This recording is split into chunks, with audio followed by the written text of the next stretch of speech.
శ్రీకృష్ణ పరబ్రహ్మణే నమః. ఓం శ్రీ పరమాత్మనే నమః. గీతలో శ్రీకృష్ణ పరమాత్మ అర్జునుని మనస్సును దృఢంగా ఉండేట్టుగా చేస్తున్నాడు. శారీరక బలం ఉంది, కానీ మానసిక శక్తి కావాలి.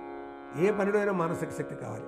అందుకే స్థితప్రజ్ఞుడి గురించి చాలా విషయాలు చెప్తూ వచ్చాడు. మనోనిగ్రహం చాలా అవసరము అని చెప్తున్నాడు. చెబుతూ ఏమంటారంటే, నాస్తి బుద్ధిరయుక్తస్య నచాయుక్తస్య భావన నచాభావయత శాంతి అశాంతస్య కుతఃసుఖం. ఎంత సరళంగా ఉంది చూడండి. అశాంతస్య కుతఃసుఖం. అశాంతితో ఉండేవాడికి ఇక సుఖం ఎక్కడ ఉంటుంది? కూర్చున్న చోట కూర్చోలేడు, నిలబడ్డ చోట నిలబడలేడు, చేసే పని చేయడు. అశాంతి అనేటటువంటిది మనిషిని ఒక చోట కూర్చోనివ్వదు, పరిగెత్తిస్తుంది. ఉన్న చోట ఉండనివ్వదు, నిలిచే చోట నిలవనివ్వదు. కాబట్టి అశాంతస్య కుతఃసుఖం అన్నారు పరమాత్మ. అనిర్గ్రహునకు బుద్ధిశూన్యము, చింతనమే సంభవించదు, అచింతనునకు శాంతి కలుగదు, శాంతి లేని చేచట సుఖము. ఎందుకొరకు మనం ఈ పనులన్నీ చేస్తున్నామంటే శాంతి కొరకు. ఎవరికి శాంతి? వ్యక్తికి, కుటుంబానికి, సమాజానికి, దేశానికి, విశ్వానికి. వరల్డ్ పీస్ అనే మాట వింటుంటాం మనం. కానీ దేశాలు యుద్ధాలకు పూనుకుంటాయి. ఆ యుద్ధాలలో లెక్కలేనంత మందిని చంపుకుంటాయి. ఆ కారణంగా వ్యక్తి కేంద్రకమైనటువంటి ఈ విశ్వం, అంటే వ్యక్తి బాగుంటే కుటుంబం బాగుంటుంది, కుటుంబం బాగుంటే సమాజం బాగుంటుంది, సమాజం బాగుంటే ఆ ఊరు బాగుంటుంది, ఆ ఊరు బాగుంటే ఆ ప్రాంతం బాగుంటుంది, ఆ ప్రాంతం శాంతంగా ఉంటే దేశం శాంతంగా ఉంటుంది, ప్రతి దేశం శాంతంగా ఉంటే ప్రపంచం అంతా శాంతిగా ఉంటుంది. కాబట్టి వ్యక్తి శాంతికి ఇంత గట్టిగా ఎందుకు నొక్కి చెప్పాల్సి వస్తుంది కృష్ణ పరమాత్మ అని అంటే, శాంతిని స్థాపించాలి కాబట్టి. అయితే శాంతిని స్థాపించాల్సిన అవసరం ఎందుకు వచ్చింది? కౌరవులు చేసిన దుర్మార్గాల వల్ల. త్రాటం గట్టిరి, నీట నెట్టిరి, విషాక్తం అన్నమును వెట్టిరి, ఏ చేటును వాటిలకునికి కష్టపడి కాశీయాత్ర కంపించిరి, అచ్చోటను కొంపకు నిప్పు వెట్టిరి, అడవులు చుట్టించిరి, ఆ సాధ్విక పాటలు గూర్చిరి, భాగమీయమని రబ్బా. ఎంత సౌభ్రాత్రము, ఎంత సోదర ప్రేమ!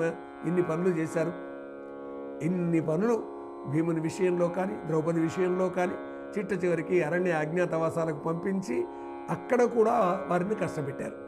కాబట్టి ఈ కష్టాల నుంచి దూరమయ్యి, ఈ కష్టాలు చేసిన దుర్మార్గులకు శిక్ష వేసి ఆ తర్వాత శాంతితో ఉండొచ్చు. కాబట్టి ప్రపంచం శాంతియుతంగా ఉండాలి అని అంటే వ్యక్తి దగ్గర నుంచే ఈ శాంతి ప్రారంభం కావాలి. అందుకొరకు అనిగ్రహం అనేటటువంటిది వద్దు, నిగ్రహం కావాలి. ఆ తర్వాత చింతనమే సంభవించదు అనుగ్రహునకు, అంటే ఆలోచన ఉండదు. కాబట్టి చింతన లేకపోయినట్టయితే శాంతి ఎక్కడ ఉంటుంది? కాబట్టి చింతించాలి, విచారించాలి, శాంతిని సాధించాలి, శాంతి ద్వారా సుఖాన్ని పొందాలి. అందుకొరకు సుఖం ద్వారా శాంతి లభిస్తుంది. శాంతి కావాలా? ఆత్మచింతన. ఆత్మచింతన కావాలా? నిర్మల బుద్ధి ఉండాలి. నిర్మల బుద్ధి కోరుతావా? ఇంద్రియ నిగ్రహం ఉండాలి. అంటే విషయభోగాల మీదకి పోకూడదు. ఒకదాంతో ఉన్న సంబంధాలు ఇవి. అందుకొరకే విషయ సుఖాలన్నీ క్షణికాలైనటువంటి వాడిని వదిలిపెట్టాలి. ఇంద్రియాణం హి చరతాం యన్మనోను విధీయతే తదస్య హరతి ప్రజ్ఞాం వాయుర్నావమివాంబసి. ఇక్కడ గొప్ప పోలిక వేశారండి కృష్ణ పరమాత్మ. విషయవర్తిత ఇంద్రియాలలో మనసు దేనిని అనుసరించును, నీట ఓడను గాలి వలనే అద్ది ప్రజ్ఞను అపహరించును. ఇక్కడ గొప్ప ఉపమానం. విషయవర్తిత ఇంద్రియాలలో మనసు దేనిని అనుసరించును.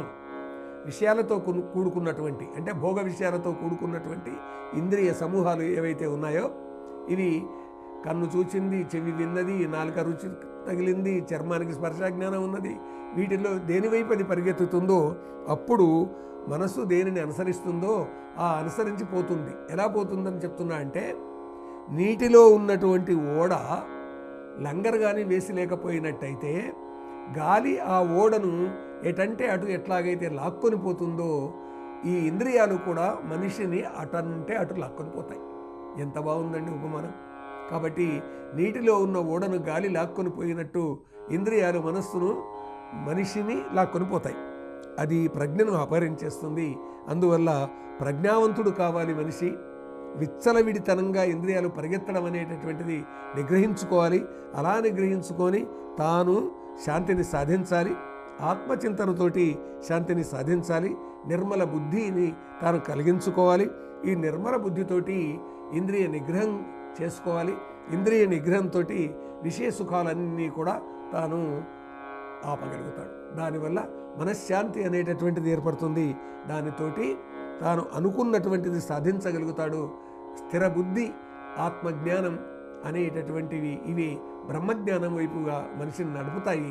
అందుకొరకు సుస్థిరమైనటువంటి మనస్సుతోటి నీవు యుద్ధంలో నిలబడు, నీవు యుద్ధం చేయి, సధర్మ కర్మ నీవు చేయవలసినటువంటి అవసరం ఉంది అని మొదటే కృష్ణ పరమాత్మ గట్టిగా బోధించాడు. కాబట్టి కర్మతో పాటుగా జ్ఞానం తెలియవలసినటువంటి అవసరం ఉంది.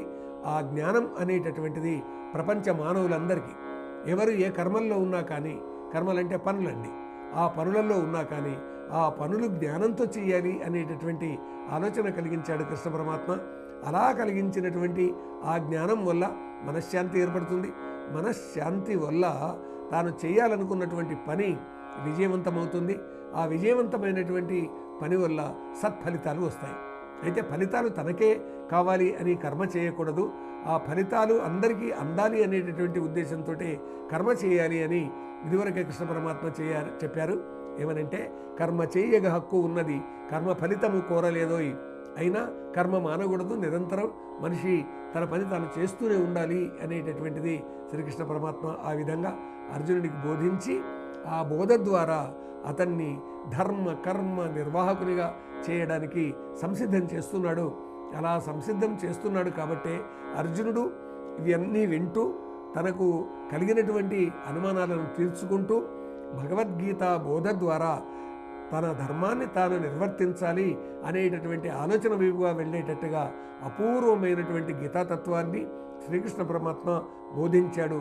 ఇది కేవలము నాటి నరునికే కాదండి, ప్రపంచంలోని అందరికీ కూడా ఇది వర్తించేటటువంటిది.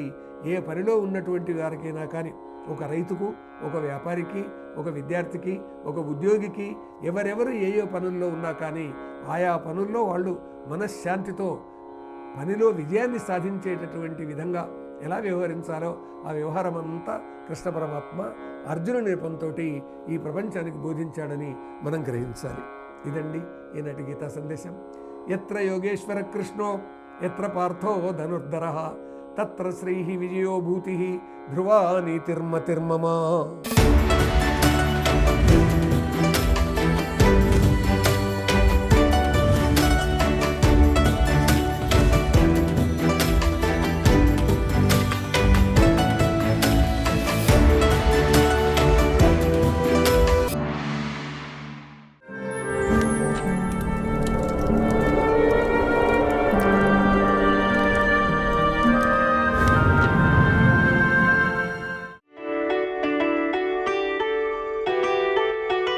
స్వతంత్ర భక్తి యూట్యూబ్ ఛానల్ ని సపోర్ట్ చేయండి. మీకు ఈ వీడియో నచ్చితే లైక్ చేయండి, మీ స్నేహితులకు శ్రేయోభిలాషులకు షేర్ చేయండి, మీ అభిప్రాయాలను కామెంట్ చేయండి. సబ్స్క్రైబ్ చేయడం మాత్రం మర్చిపోకండి. స్వతంత్ర భక్తి YouTube channel, please like, share and subscribe.